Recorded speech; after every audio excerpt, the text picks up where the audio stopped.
सुप्रभात मेरे प्रिय विद्यार्थियों। मैं किरण महन आज आपको गीता का पाठ 13 समझाने जा रही हूँ, जिसका नाम है क्षेत्र क्षेत्रज्ञ विराट योग। इसमें श्री कृष्ण अर्जुन को उपदेश देते हैं। इस पाठ में बताया गया है कि किस प्रकार जीवात्मा प्रकृति के संपर्क में आती है और किस प्रकार कर्म, ज्ञान तथा भक्ति के विभिन्न साधनों के द्वारा परमेश्वर उसका उद्धार करते हैं। और इसमें स्पष्ट बताया गया है कि विनय पूर्वक ज्ञान का विकास करते हुए भव बंधन से छूटा जा सकता है। गीता में क्षेत्र किसे कहा गया है? गीता में प्रकृति अर्थात शरीर को क्षेत्र कहा गया है। श्रीमद् भगवद गीता के अनुसार क्षेत्रज्ञ कौन है? जीवात्मा क्षेत्रज्ञ है। ज्ञान क्या है? क्षेत्र और क्षेत्रज्ञ अर्थात प्रकृति और जीवात्मा को जानना ही ज्ञान है।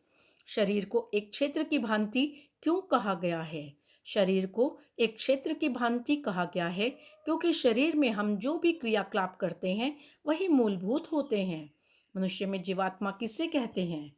मनुष्य में जीव परमात्मा का अंश है। प्रकृति किन तत्वों से मिलकर बनी है? पंच महाभूत, पंच ज्ञानेंद्रियां, पंच कर्मेंद्रियां, पंच ज्ञानेंद्रियां, 5 विषय एवं मन, बुद्धि, अहंकार, इन तत्वों का समूह प्रकृति है। मानव जीवन में कौन कौन से विकार उत्पन्न होते हैं? मानव जीवन में इच्छा, द्वेष, राग, द्वेष आदि विकार उत्पन्न होते हैं। प्रकृति का भोक्ता कौन है? प्रकृति का भोक्ता जीव है। स्वार्थ तथा अभिमान का त्याग कर मनुष्य को अपना स्वामी किसे मानना चाहिए? स्वार्थ और अभिमान का त्याग कर मनुष्य को अपना स्वामी सर्वशक्तिमान परमेश्वर को मानना चाहिए। अध्यात्म ज्ञान क्या है? तत्व ज्ञान को अध्यात्म ज्ञान कहा जाता है। मनुष्य जीव के पंच तत्व कौन कौन से हैं? मनुष्य जीव में आकाश, वायु, अग्नि, जल और पृथ्वी पंच तत्व हैं। क्षेत्र और क्षेत्रज्ञ के संयोग से कौन कौन से उत्पन्न हुए हैं?